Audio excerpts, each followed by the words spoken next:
horário aí, já é 8h15, peço para o Mauro gravar.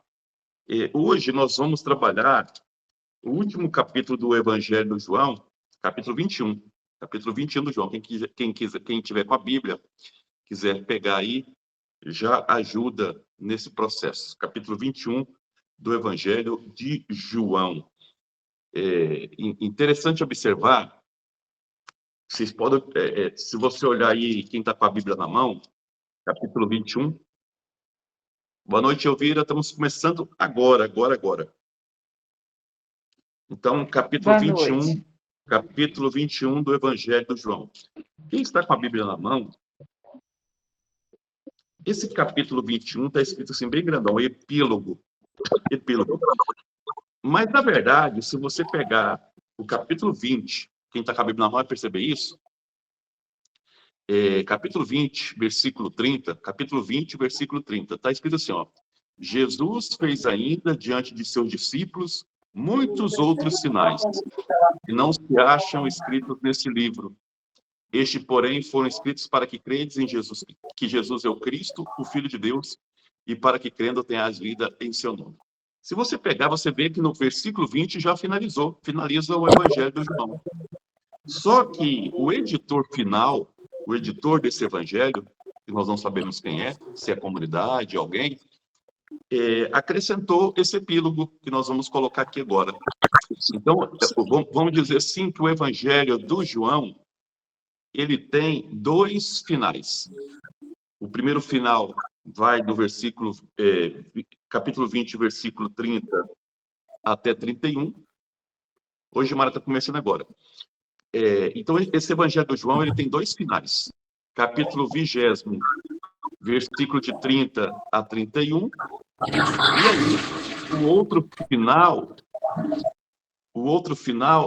se alguém está com o microfone aberto, deixa eu ver quem que é aqui para fechar. Acho que é você, Elvira. Vê se você consegue fechar.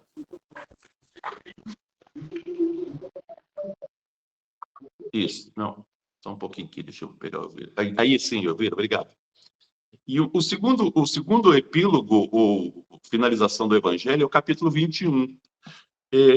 Aí a pergunta é, esse capítulo 21 sempre esteve presente no Evangelho de João? Sempre, desde o início.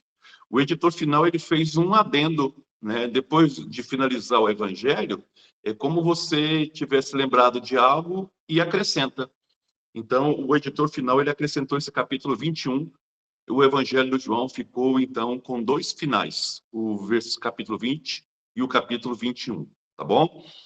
Interessante, antes de falar do capítulo 21, voltar no capítulo 20. Já na conclusão, a gente entende bem claro o que o João pretendia.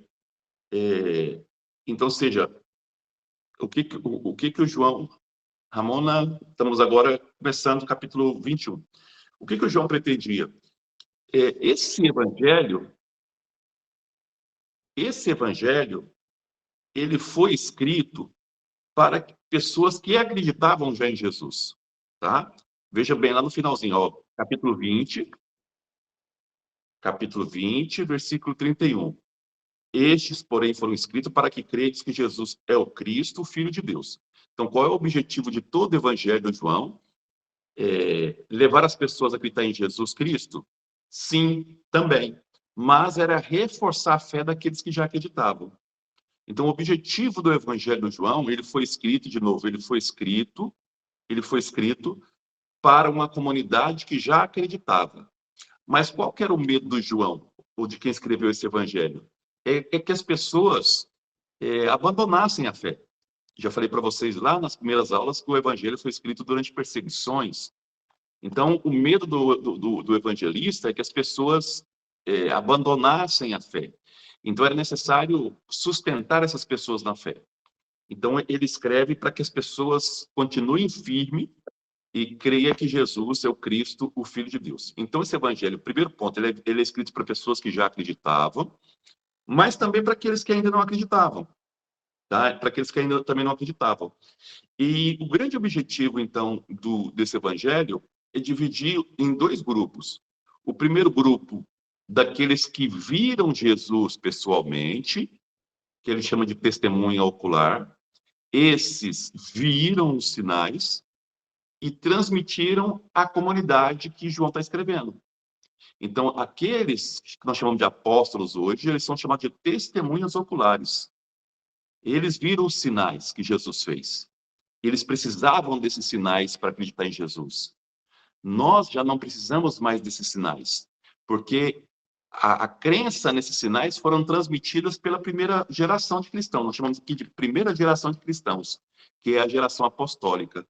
Então, esses apóstolos transmitiram a fé e agora a gente acredita. Por isso, na última aula que nós tivemos com vocês, nós falamos do Tomé. O Tomé aqui, ele é o representante da primeira geração, daquela geração que viu os sinais. E por isso Jesus fala assim, você viu, você creu porque você viu os sinais. Felizes são aqueles que, sem ter visto os sinais, creem, que é essa comunidade joanina. Essa comunidade joanina, lá dos anos 90, anos 100, ela não viu os sinais. Os apóstolos já estavam mortos. Já, né, o João, já falei para vocês que o João que escreve esse evangelho não é o João apóstolo. Então, inclusive, quem escreve o evangelho, nós chamamos ele de discípulo amado. Quem é esse discípulo amado? A gente não sabe quem é esse discípulo amado. Até que dá a entender que todos aqueles que seguem Jesus é o discípulo amado, né? Ou são discípulos amados. Então, esse discípulo amado, que é o editor desse evangelho, ele está dizendo o seguinte: nós não vimos os sinais, mas nós acreditamos porque outros viram sinais e transmitiram essa fé. Então, naquela última aula, quando a gente falou do Tomé, o Tomé representa a primeira geração que viu os sinais. Já a comunidade do discípulo amado, que é essa do evangelho, não viu os sinais. E ela acredita também. Então, esse evangelho foi escrito para isso, para mostrar como que essa fé foi transmitida e que nós precisamos continuar firmes nessa fé. E essa fé, ela gera vida. Porque o que são sinais? Os sinais são sinais de vida. O banquete lá de Caná é vida. Quando Jesus cura, é vida. Quando Jesus multiplica o pão, é vida. Quando Jesus morre na cruz, ele morre para dar vida.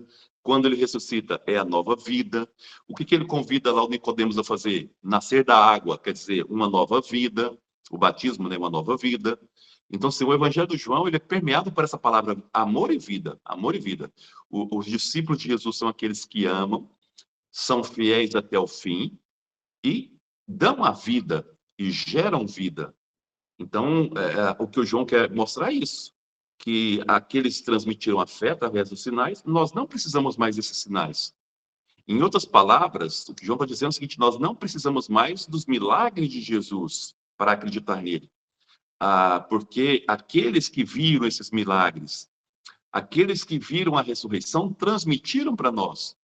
Basta a ressurreição agora, basta a crença na ressurreição, basta a crença naqueles que falaram para nós, que transmitiram isso para nós. Então, a comunidade ela é feita agora em torno da ressurreição, do enaltecimento, né, de Jesus na cruz, da sua glorificação, e também da glorificação através da ressurreição. Esses são os sinais. E aí, finalizou no capítulo 20, ponto final. O editor achou por bem criar mais um episódio. É como se você faz uma novela e aí termina a novela e fala assim: vamos colocar mais um capítulo nessa novela? Está faltando alguma coisinha que a gente pode acrescentar. E aí ele acrescentou o capítulo 21, que nós vamos ler agora. Esse capítulo 21, ele é dividido em 3 partes, muito importantes. A primeira parte vai falar de uma pesca milagrosa. De uma pesca milagrosa. A segunda parte vai falar da confirmação da fé de Pedro como discípulo de Cristo. E a terceira parte vai falar do discípulo amado. Na verdade, tem um problema na comunidade aqui muito grande. Isso eu vou contar para vocês agora, vocês vão ver isso aqui nas entrelinhas. Poucas pessoas falam isso.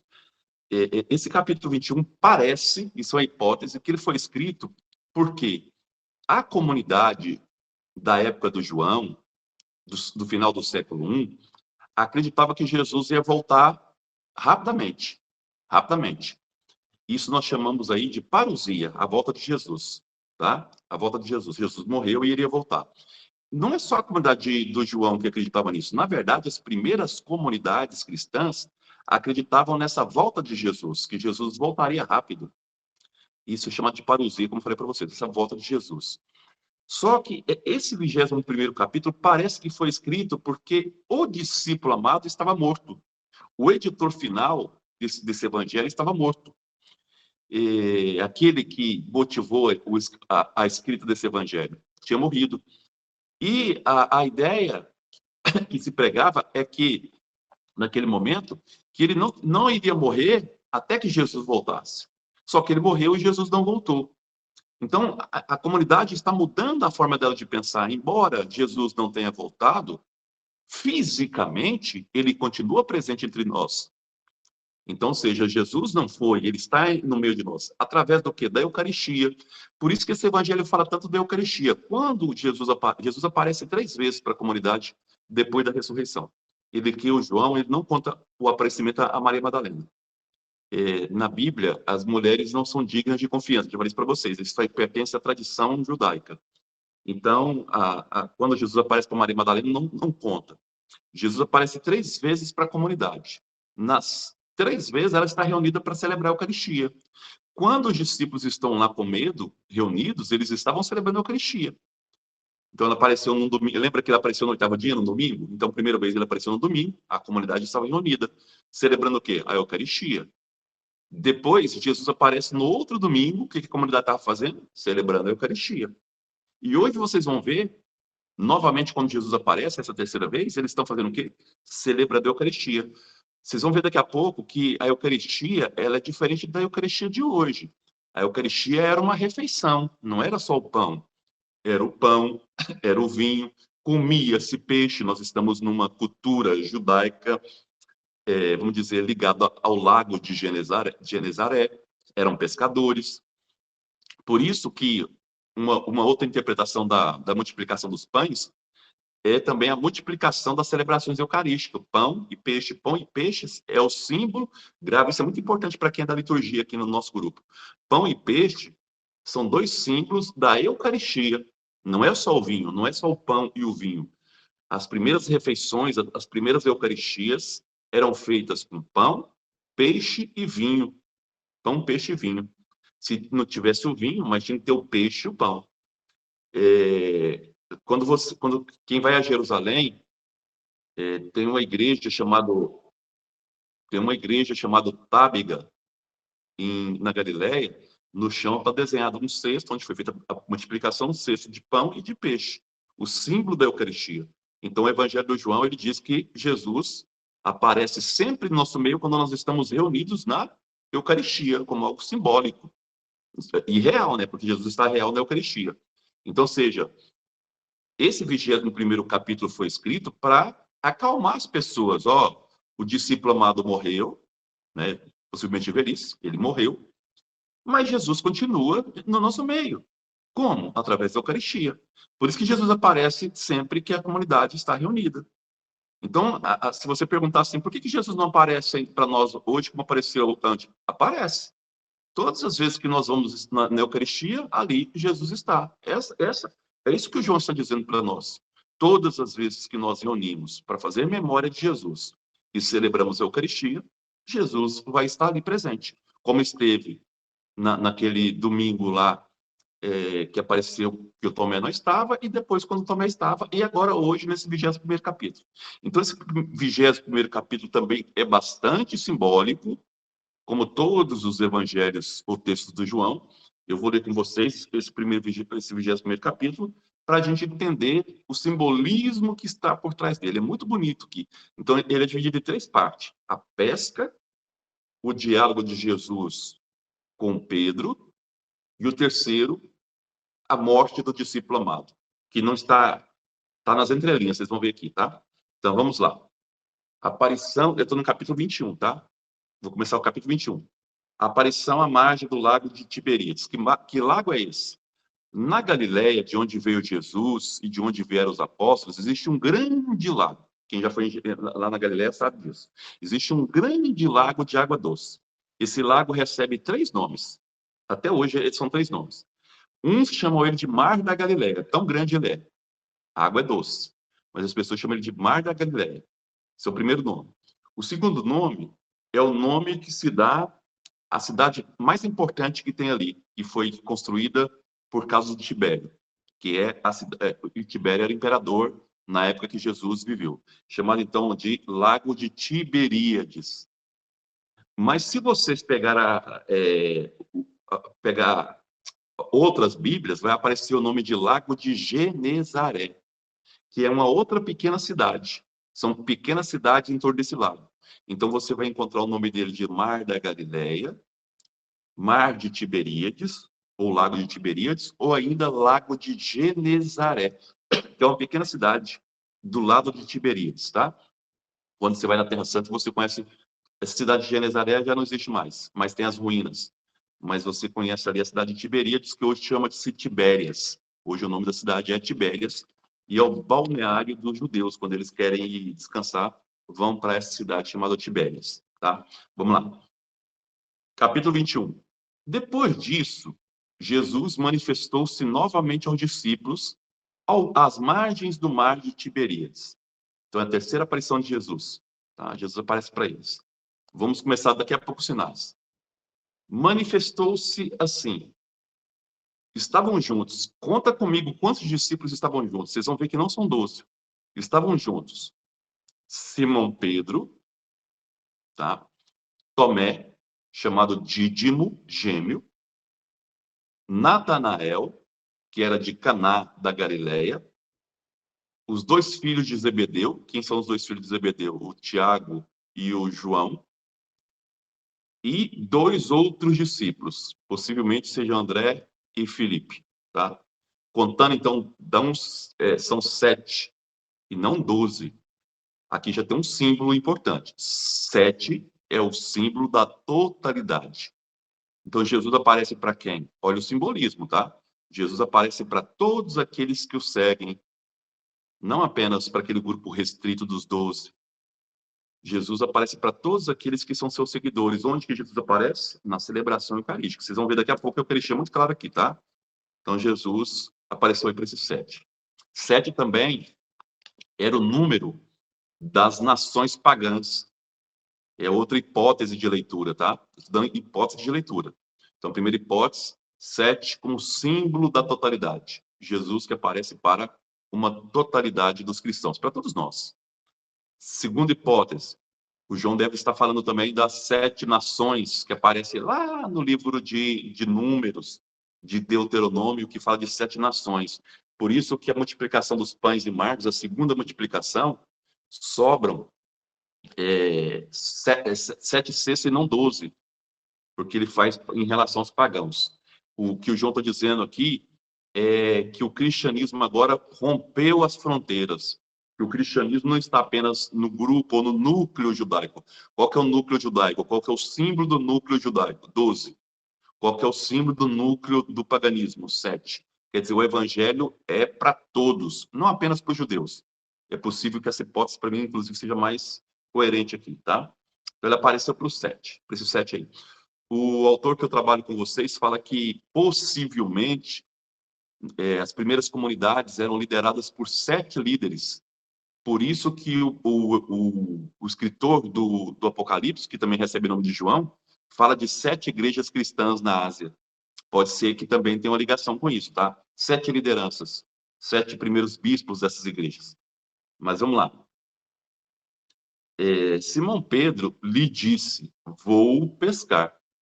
Pessoal, a pesca é o símbolo da missão. A pesca é o símbolo do trabalho missionário. Não esqueça o que Jesus falou para eles. Eu farei de vós pescadores de homens.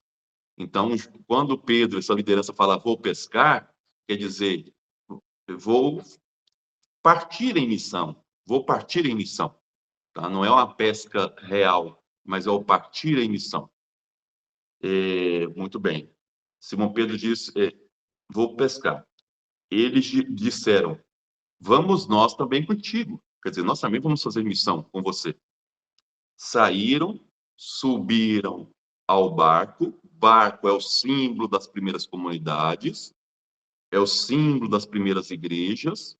Por isso que a gente fala barca de Pedro até hoje, aqui em Roma, a barca de Pedro, quer dizer, a igreja que Pedro conduz, tá? E naquela noite nada apanharam. Noite, vocês já viram aqui no Evangelho de João, noite é a ausência de Jesus Cristo. O Nicodemos foi encontrar Jesus à noite, porque não tinha Jesus. Então, lembra que Jesus foi preso à noite. Então, a noite significa trevas. Quer dizer, uma missão feita sem ter Jesus Cristo não vai dar certo. É necessário que Jesus esteja presente. Então, eles foram, né, o que o João está dizendo quando ele escreve, ele está fazendo uma pequena análise que muitas missões estão sendo frustradas, não estão dando certo. Muitas dessas missões não colocam Jesus como centro, e por isso que não dão certo. Já é amanhecer, agora é dia. Se amanheceu, Jesus vai estar presente. Olha o que ele fala. Jesus estava de pé na praia. Está vendo que Jesus aparece? De pé, no centro. Mas os discípulos não sabiam que era Jesus. Então Jesus lhe disse: jovens, acaso tendes algum peixe? Eucaristia, símbolo da Eucaristia, o convite para celebrar a Eucaristia. Pessoal, nós estamos, esse evangelho é de 60 anos depois da morte de Jesus, tá? Só para vocês entenderem que as comunidades já começavam esse processo da Eucaristia. O peixe, o pão, são símbolos da Eucaristia. Responderam, não. Disse-lhe Jesus, lançai a rede à direita do barco e achareis. Eles não tinham pescado nada, a missão frustrada. Lançaram então e já não tinham força para puxá-la, por causa da quantidade de peixes. Quantidade, quer dizer, a missão agora está dando certo. A missão que é feita em torno da Eucaristia, a missão que é feita em torno da presença de Jesus, essa funciona. Tá? É uma missão que está dando certo. Aquele discípulo que Jesus amava, o que escreveu o Evangelho, tá? Disse então a Pedro, é o Senhor. Como é que eles reconhecem Jesus? Como é que nós reconhecemos Jesus? Ao partir o pão, tá? A partir o peixe, na Eucaristia. Lembra do Evangelho de Lucas, os discípulos de Emaús? Andaram com Jesus, não conheceram ele. Como é que eles conheceram Jesus? Quando Jesus partilhou o pão. Onde tem vida, a Eucaristia é vida. Alimento que nos nutre, que nos dá força. Então, onde tem vida, a gente enxerga Jesus. Na Eucaristia, nós vemos Jesus, nós enxergamos Jesus. Eles só encontram Jesus onde tem sinais da vida, na Eucaristia. É o Senhor. Simão Pedro, ouvindo dizer, é o Senhor, vestiu a roupa porque estava nu. E quer dizer o seguinte, ninguém deve aparecer diante de Jesus sem nada. Quer dizer, a gente tem que portar a vida diante de Jesus. Vestir a roupa quer dizer isso, trazer vida, onde aqueles que seguem Jesus devem produzir vida. Roupa é isso, produzir vida. Tá? A gente não pode andar sem nada, nus, sem oferecer nada a Jesus. A gente tem que oferecer a vida a Jesus, a fidelidade a Jesus. Isso é vestir roupa. Tá? E atirou-se ao mar. Os outros discípulos que não estavam longe da terra, mais cerca de 200 côvados, né, que quer dizer 100 metros mais ou menos, vieram com o barco arrastando a rede com os peixes. A missão deu certo. Vocês vão ver quantos peixes vai aparecer aqui nessa história. Quando saltaram em terra, viram brasas acesas, tendo por cima pão, peixe e pão. Eucaristia. Como eu falei que a Eucaristia no início era feita com peixe e pão. Estava lá. Tá? Subiu então ao barco e arrastou para a terra a rede cheia de 153 peixes, símbolo de todas as nações. O cristianismo está se esparramando. A pesca está acontecendo em todos os lugares do mundo. Todos os lugares do mundo já celebram a Eucaristia. Todos os lugares do mundo já conhecem Jesus. É isso que está dizendo aqui o Evangelho. 153 é isso, todas as nações, tá? Peixes grandes.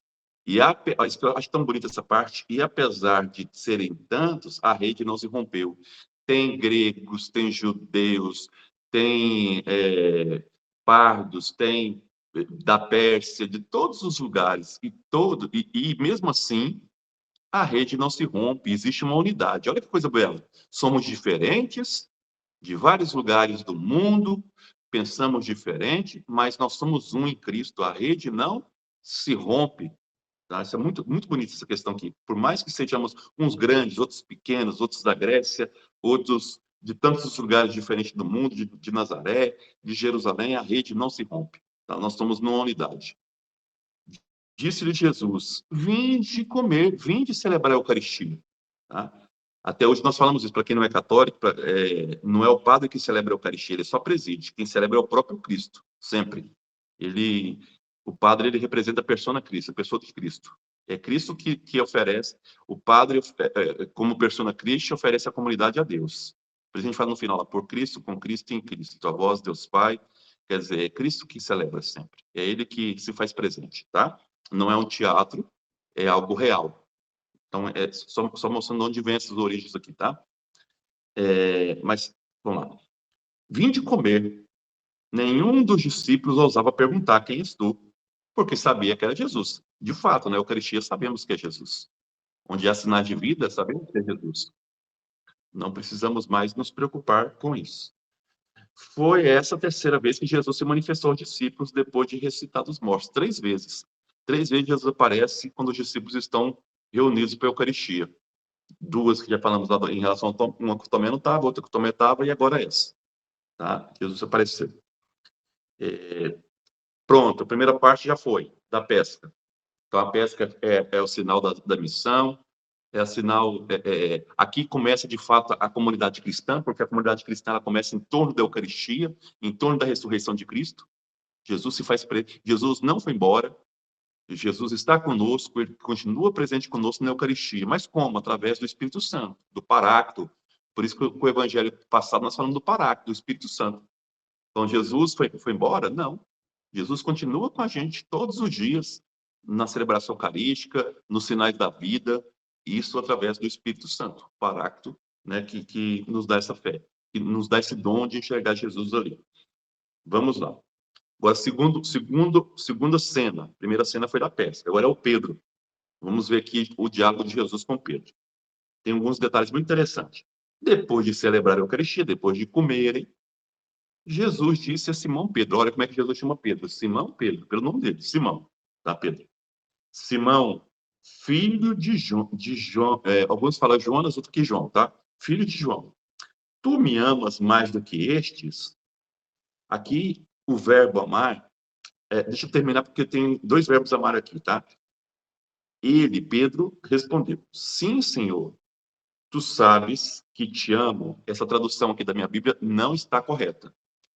A tradução correta é a seguinte: sim, Senhor, eu sou o teu amigo. Do grego, essa é a tradução correta, tá? Do grego.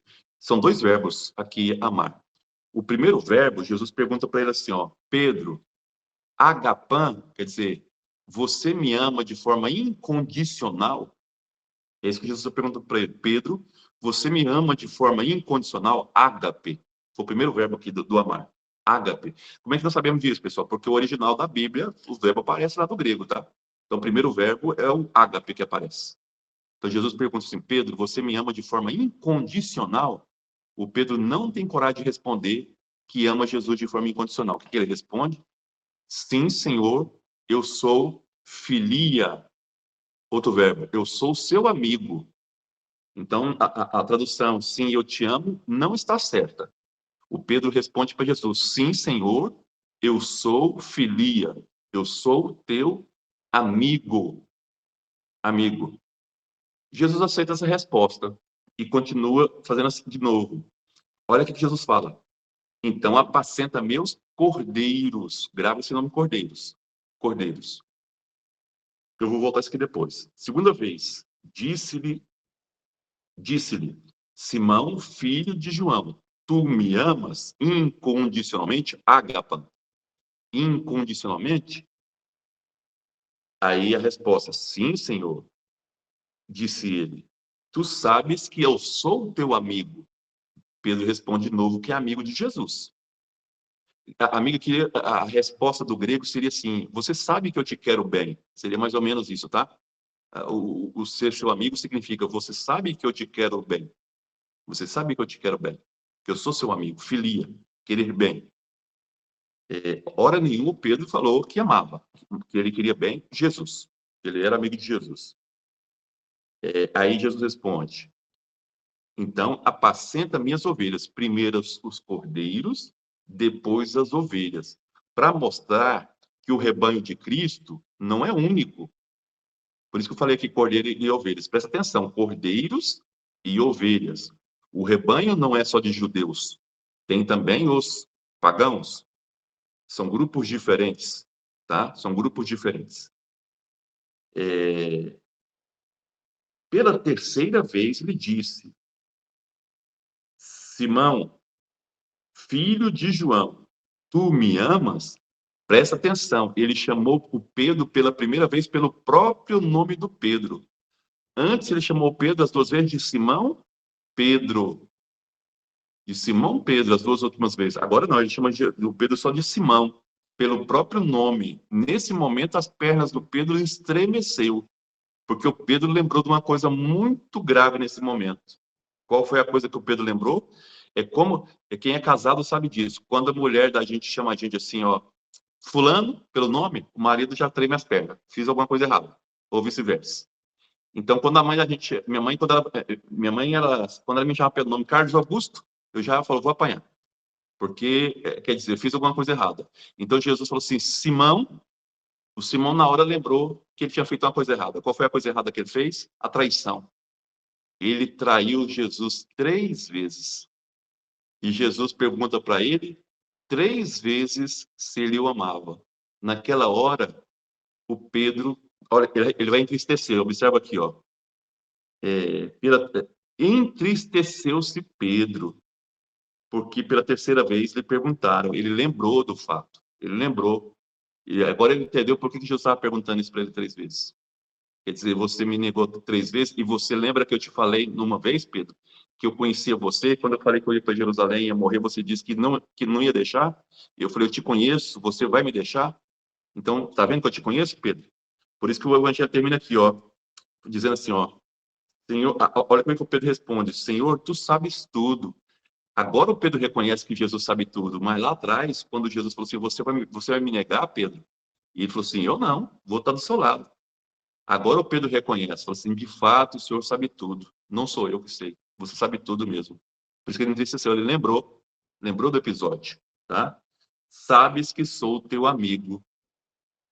Então, ele não ousa falar que ama, ele sabe, o peso de consciência dele. Jesus disse, usando o verbo apacenta, que é o primeiro, da primeira pergunta, com as ovelhas, que é do segundo, quer dizer, Jesus está dizendo assim, ó, a ti confio o pastoreio de todo o rebanho, do meu rebanho. Alguns veem isso aqui, o primado de Pedro. Primado quer dizer, ele é o líder dos apóstolos, ele é o líder da comunidade. Com certeza, líder das comunidades ele foi. Mas é possível que aqui o João não tinha essa noção ainda de primado. É possível que está falando apenas de pastoreio. Né? Ou seja, você vai cuidar das minhas ovelhas, tanto dos cordeiros como das ovelhas, de todo mundo. Né? Estou te confiando. Tá? Então, aqui terminou a segunda... não, terminou não. Aqui, quando o discípulo amado escreveu esse evangelho, foi 60 anos depois. Ele sabia que o Pedro já tinha sido crucificado. O Pedro foi crucificado lá pelos anos 64, segundo a igreja, tá? 64.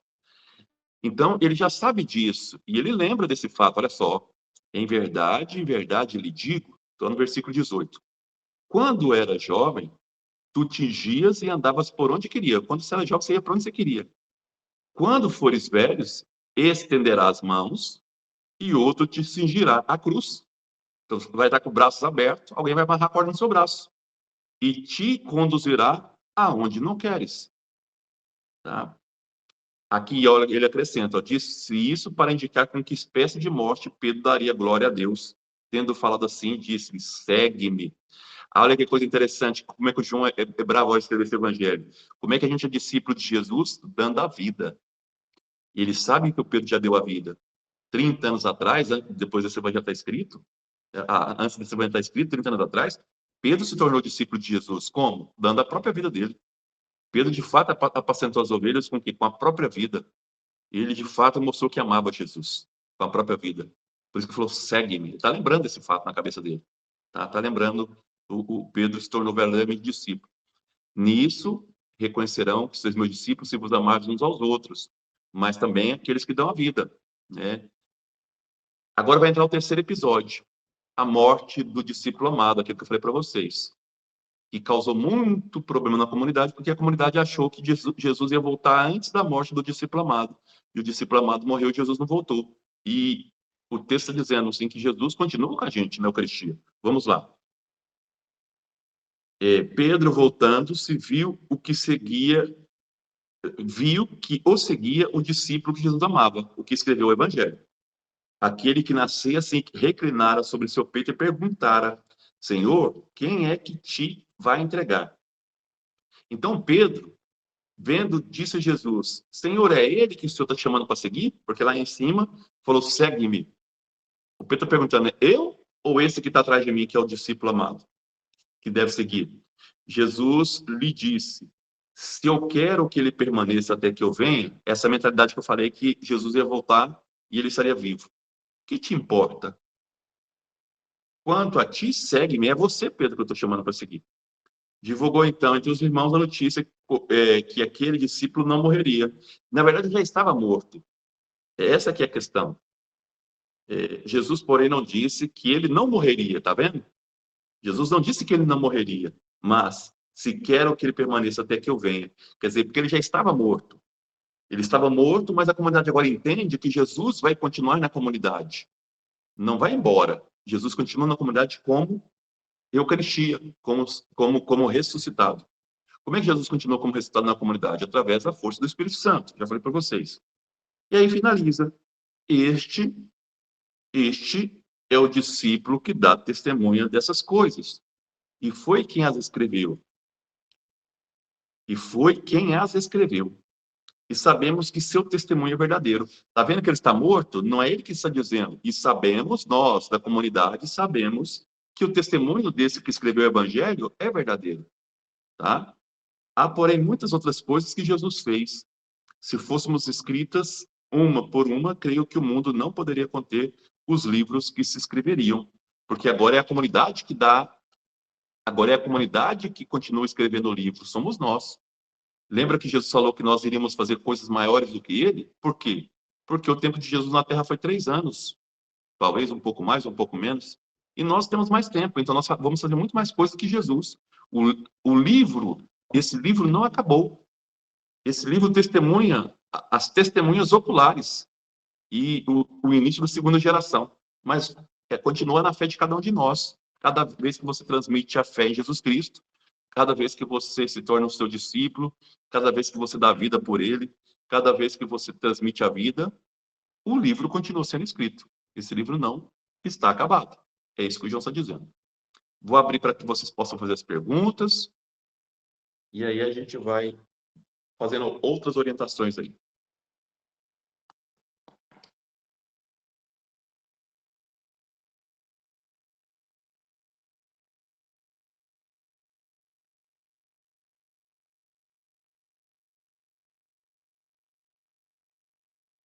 Se a gente tiver pergunta, pode fazer.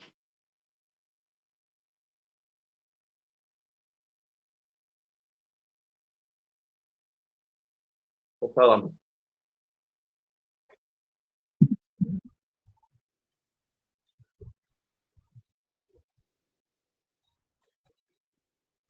Sim, eu vou avisar vocês.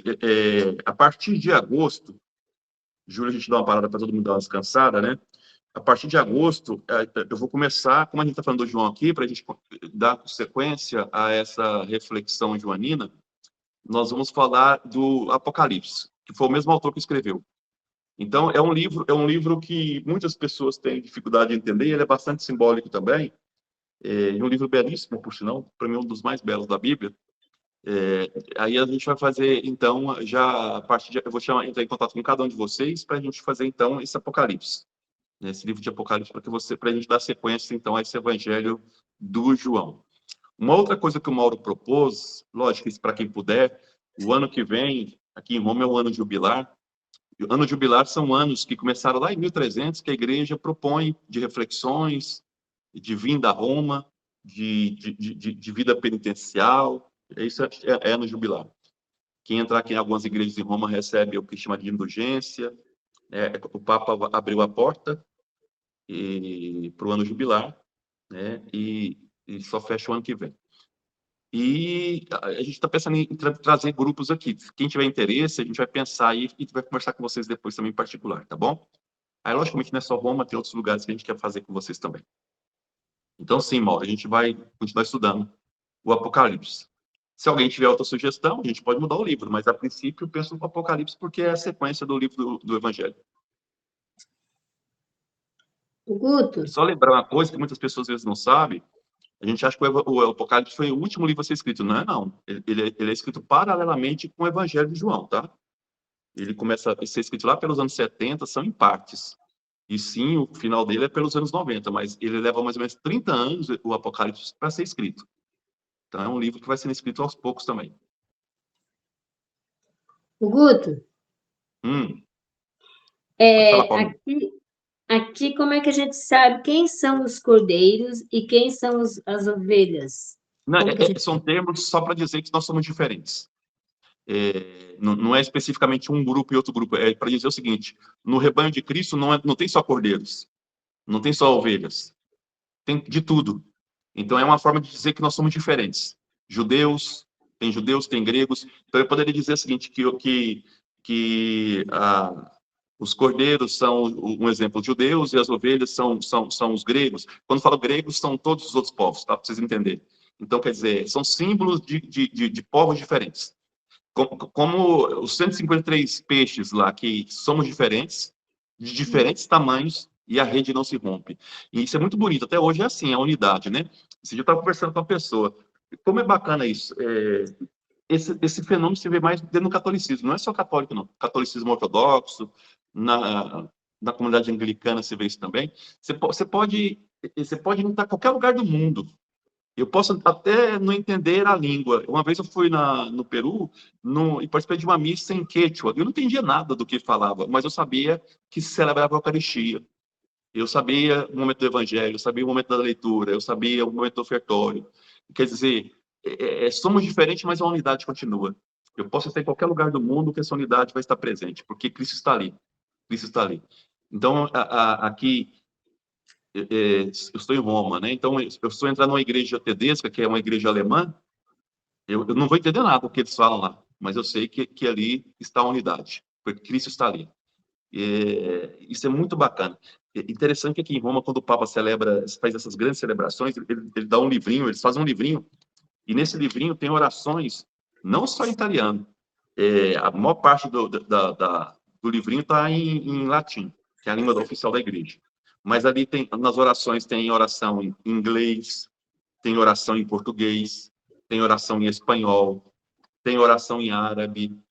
Então, para dizer o seguinte, nós somos peixes dos mais variados tamanhos, mas a rede não se rompe, porque nós mantemos a unidade. Isso é os cordeiros e as ovelhas, tá? Somos diferentes, mas somos do mesmo rebanho de Jesus, mesmo rebanho. Sim. Entendi.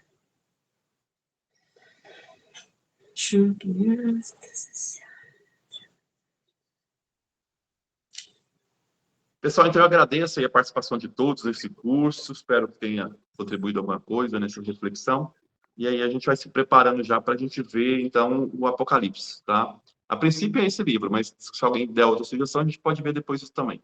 Mas a princípio vai ser o Apocalipse, tá bom? Fica com Deus e, por enquanto, aí, boas férias a vocês. Eu vou entrar em contato com cada um devagarzinho. Muito bom, Guto. Tá bom. Fica com Deus, gente. Um abraço. Obrigada, Guto. Boa noite. Tudo de Agradeço. bom. Até mais. Obrigada.